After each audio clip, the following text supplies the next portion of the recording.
Os altos índices de desemprego, a volta das altas taxas de infecção por coronavírus e a ameaça da fome com o aumento da inflação parecem ter feito o eleitor rejeitar os candidatos apoiados por Bolsonaro no segundo turno.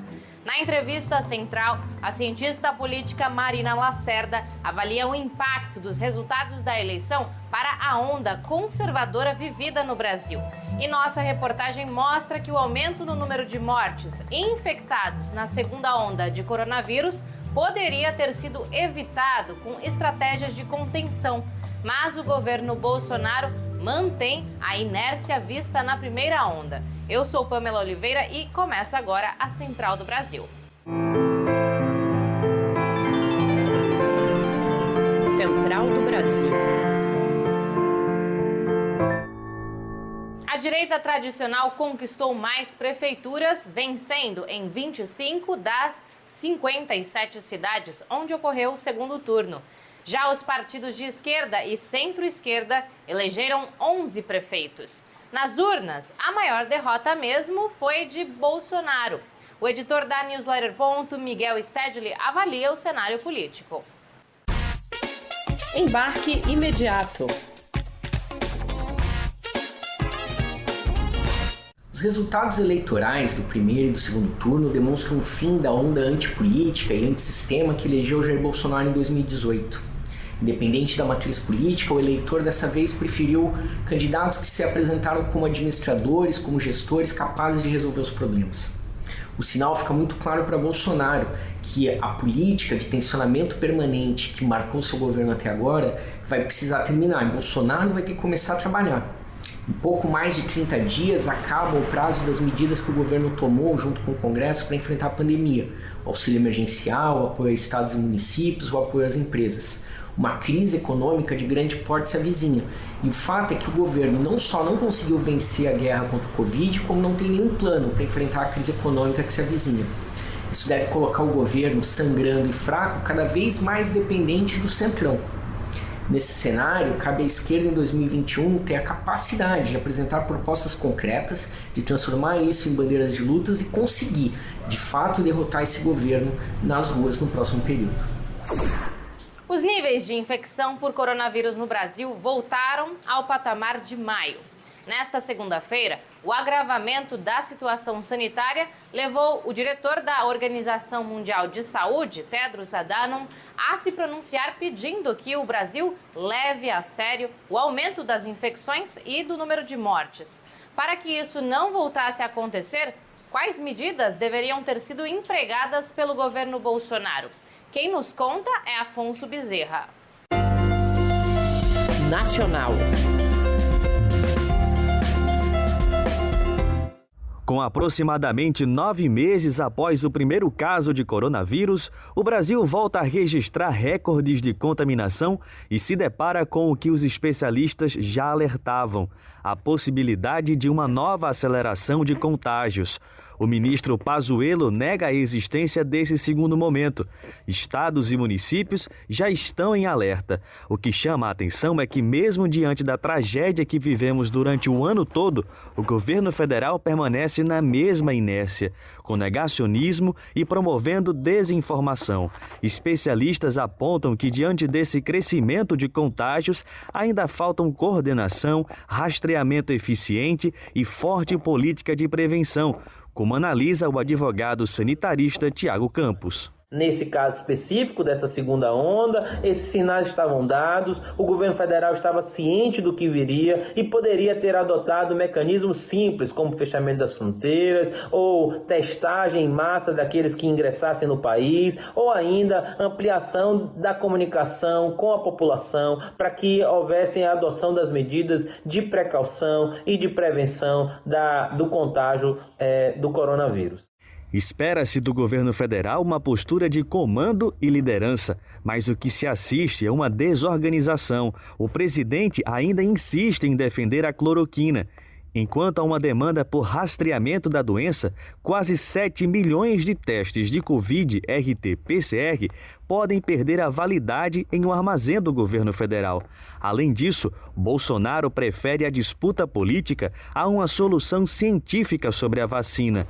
Lígia Giovanella, pesquisadora aposentada da Fiocruz, alerta para a importância de um plano nacional de imunização que já deveria estar pronto. A outra questão que é urgente, que tem que ser feita já, né, independente do recrudescimento ou não dos casos, é a questão de um plano nacional de imunização, que considere essa diversidade de vacinas que vão estar em algum tempo disponíveis. Hoje a dica da Parada Cultural é de uma autora que compõe o coletivo Mulherio das Letras, fundado para promover mulheres na cena literária brasileira. A sugestão é do poeta candango Vinícius Borba. Parada Cultural. Incandescente, recém-lançada aí pela grande poeta Eva Vilma, do Mato Grosso do Sul, figura especial, professora, sarauzeira também. E eu sou Vinícius Borba, poeta aqui do Distrito Federal, mas estou hoje apresentando Incandescente, que está sendo lançada aí nessa segunda edição da coleção Mulherio das Letras, lançada aí pela Editora Popular. Neste segundo turno, novamente foram registradas altas taxas de abstenção. Em São Paulo, no Rio de Janeiro e em Porto Alegre, a abstenção ficou acima de 30%.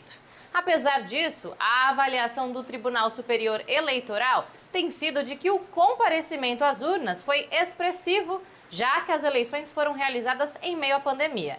Nayata Wani nos mostra um panorama dos resultados eleitorais. Trilhos do Brasil. 57 cidades brasileiras elegeram os prefeitos e vice-prefeitos no segundo turno. Em São Paulo, reelegeram para a prefeitura o candidato do PSDB, Bruno Covas. A administradora Vanessa Dutra comenta a escolha dos eleitores.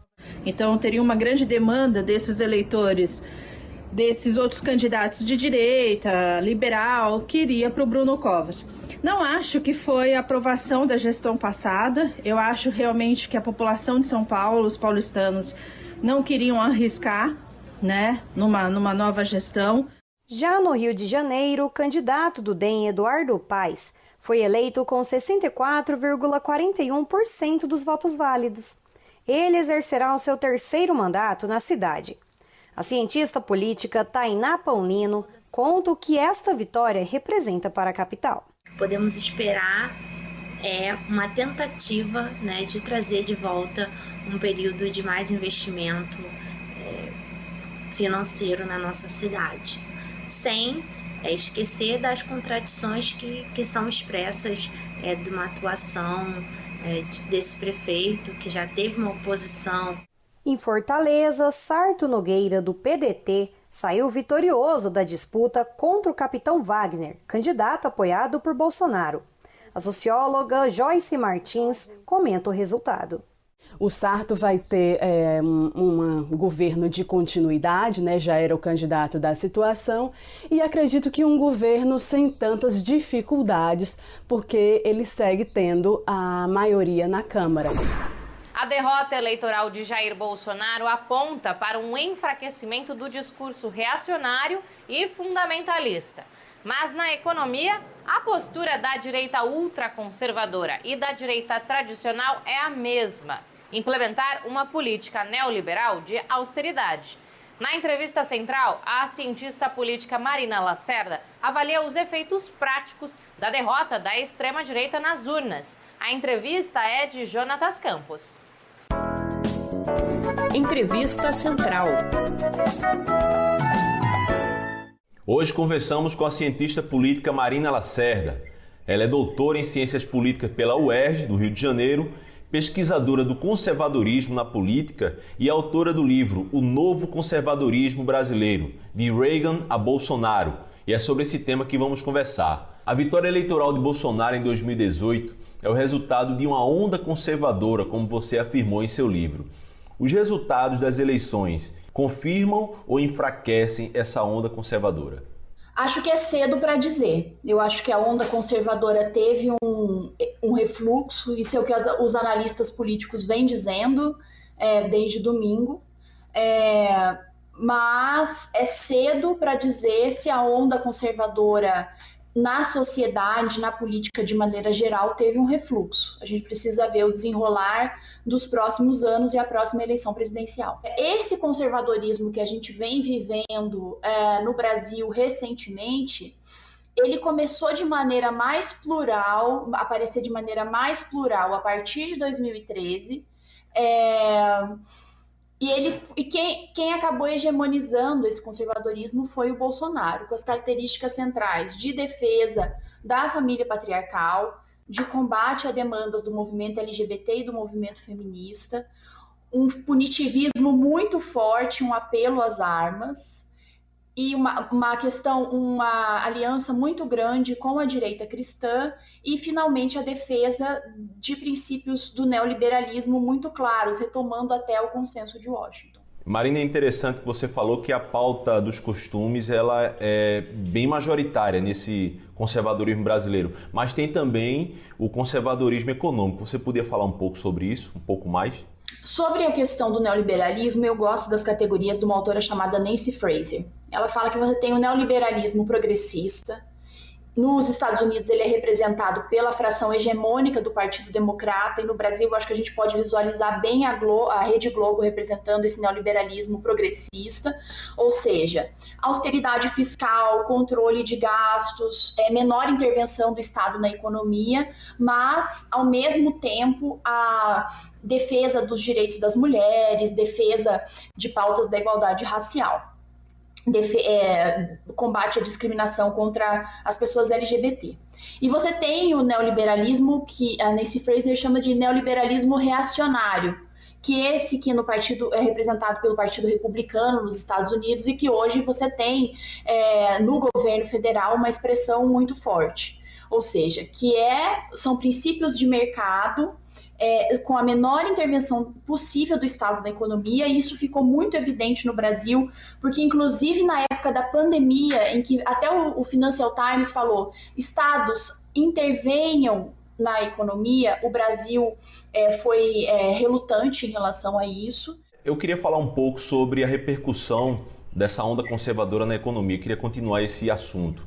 Como é possível que parte da classe trabalhadora se alinhe com governos com uma pauta econômica que vão de encontro a seus interesses, a redução de empregos, a redução de salários? Como é possível que parte dos trabalhadores ainda deem apoio para esses governos? Eu acho que um fato muito grande é o fato de as classes trabalhadoras não se identificarem como tal. Então, quanto mais o trabalho é precarizado, quanto mais aumenta o setor de serviços, menos as classes trabalhadoras se identificam enquanto classe. Então, esse é um aspecto. Outro aspecto que eu acho que é um autor que se chama André Singer, o Márcio Pockmann também falou sobre isso, é o fato de, nos anos do governo PT, o discurso de que existia uma nova classe média, isso fragilizou a identificação também dos trabalhadores enquanto tal, porque a classe média ela tende a aderir aos valores da classe dominante.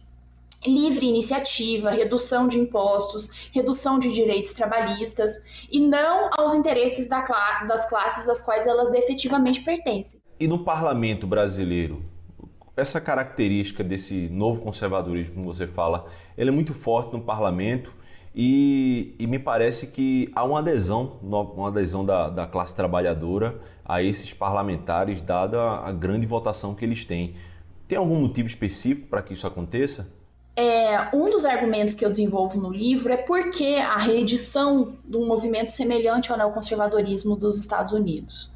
E eu acho que um dos elementos muito fortes é a força do argumento neoconservador. A resposta do campo progressista para a desigualdade social é maior intervenção, programas sociais, e as respostas da direita, elas são mais imediatas, fortaleça a família, fortaleça o seu núcleo familiar. Então essas respostas que têm muita força, né, no campo popular. E esses parlamentares, eles têm uma adesão grande porque as pessoas acreditam nesses valores. Eu fico por aqui. Para rever os nossos conteúdos, acesse nosso Instagram, @Programa Central do Brasil. Até amanhã.